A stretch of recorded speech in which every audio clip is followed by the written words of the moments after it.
이 차는 단순히 기아가 픽업 트럭을 출시했다는 것에만 의미가 있는 게 아닙니다. 저는 모터쇼를 보기 위해 상하이에 다녀온 직후 이 차를 타고 있고 그 덕에 얘기할 거리가 더욱 많아졌습니다.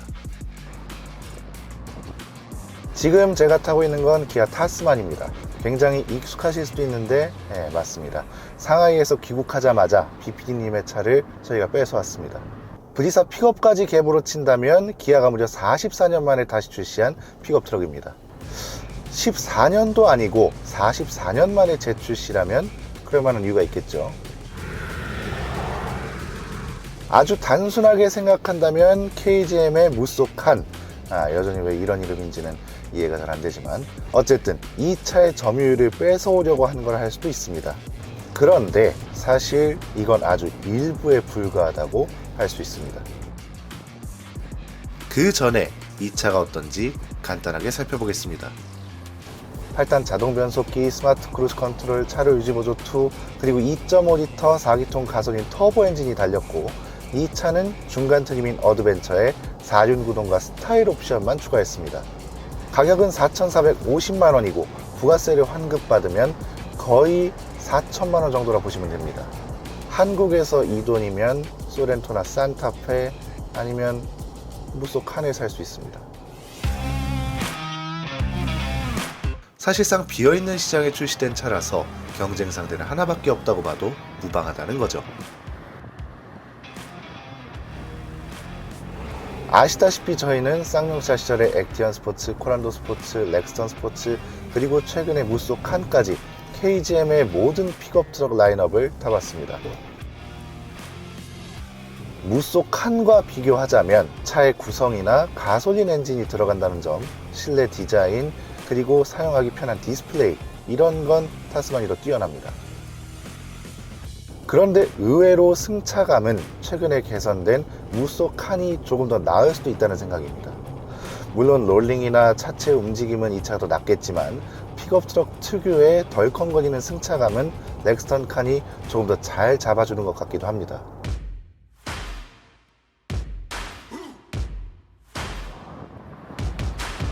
그런데 일단 이 차를 처음 보면 신선한 느낌을 받을 수 있습니다. 우선 이 차는 단점보다 장점이 훨씬 많습니다. 4천만원이 비싸게 들린다면 이 정도 크기에 이 정도로 터프한 차를 4천만원으로 구할 수 없다는 걸 인지하셔야 합니다. 픽업 트럭의 나라 기아의 호주 법인이 개발에 꽤 많이 관여했다고 하고 한국 소비자들이 좋아하는 걸 기아가 주도해서 넣었기 때문에 사실 그냥 뒤쪽을 의식하지 않는다면 우람한 SUV를 타고 있는 느낌입니다.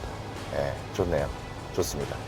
4기통 가솔린 엔진이라고 걱정하실 수도 있는데 사실 그럴 필요는 없습니다. 281마력에 토크도 43토크에 달합니다. 무쏘칸보다 79마력 높은 거고 토크 차이는 겨우 2밖에 안 됩니다. 그래서 충분히 빠르죠.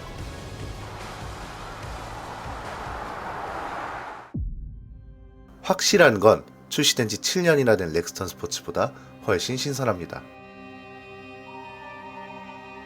물론 직설적으로 말하자면 사진이나 영상으로 봤을 땐 그렇게 잘생긴 차는 아닙니다.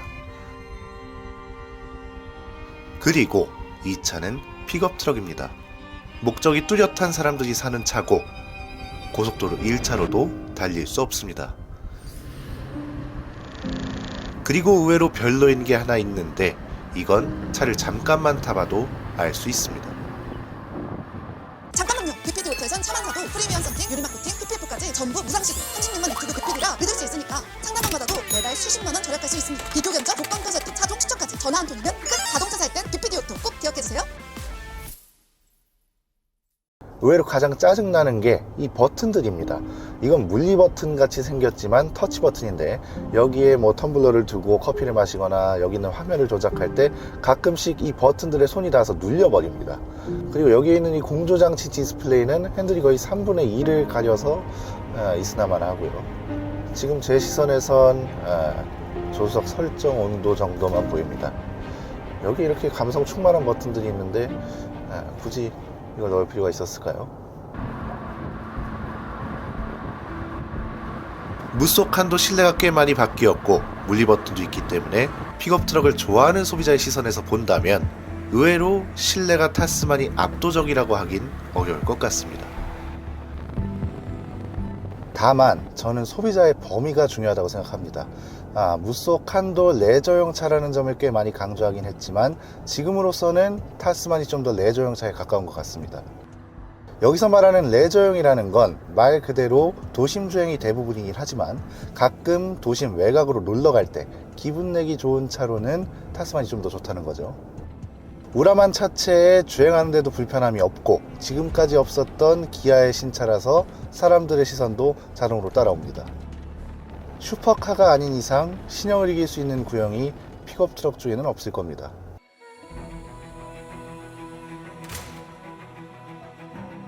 (44년) 만에 만들어졌기 때문에 어설플 거라고 생각할 수도 있지만 이 차는 꽤 디테일하게 만들어졌습니다. 무쏘 칸과 다르게 휀더도 튀어나와 있고 작은 공구를 넣을 수 있는 스토리지 박스, 그리고 이것과 통일감을 주기 위해 줄구도 비슷한 위치에 있습니다. 괜찮은 점은 또 있습니다. 보통 픽업 트럭을 자주 만들지 않는 브랜드들이 가장 많이 실수를 하는 게 이 테일게이트입니다. 그런데 이 차는 이렇게 부드럽게 열립니다. 그리고 이 상판하고 이 안쪽도 스크래치에 강하도록 만들어서 이건 무쏘보다 훨씬 낫네요. 그리고 서스펜션도 의외로 괜찮습니다. 픽업 트럭과 판 스프링 특유의 승차감을 완전 버리진 못했지만 고저차가 심하거나 울렁거리는 도로를 지나가다 보면 의외로 부드럽다는 느낌도 듭니다. 그래서 저는 KGM이 아닌 다른 픽업 트럭을 기다린 분들이라면 이 차를 환영하지 않을 이유가 전혀 없다고 생각합니다. 가격도 괜찮고 무엇보다 가솔린 엔진 픽업 트럭을 원하던 사람들한테는 선택의 여지가 없습니다. 그런데 저는 이 차를 타기 전부터 이런 생각이 들었습니다. 저는 우리나라가 좀 더 확실하게 방향을 정했으면 좋겠습니다.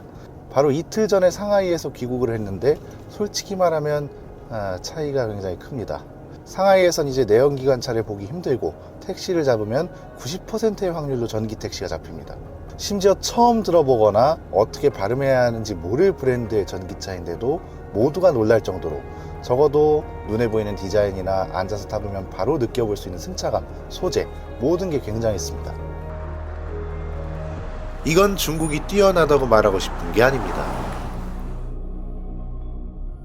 만약 이 말이 그렇게 들리신다면 이렇게 생각해보는 것도 방법입니다.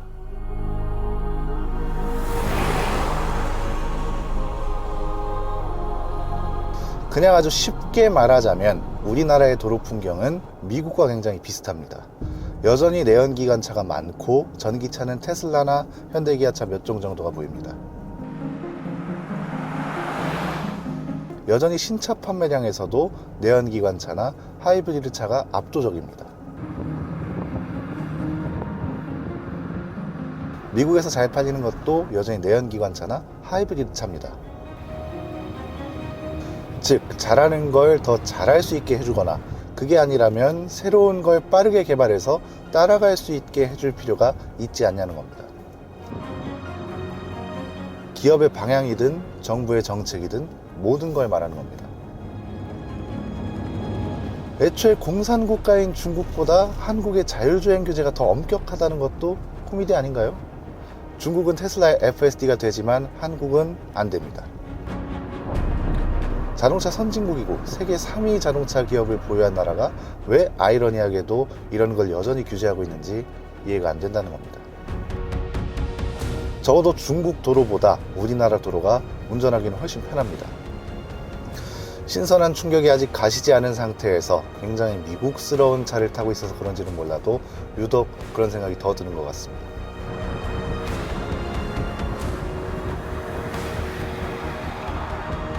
이 차에도 6기통이나 8기통 엔진이 들어가도 충분히 매력적으로 느껴지지 않을까요?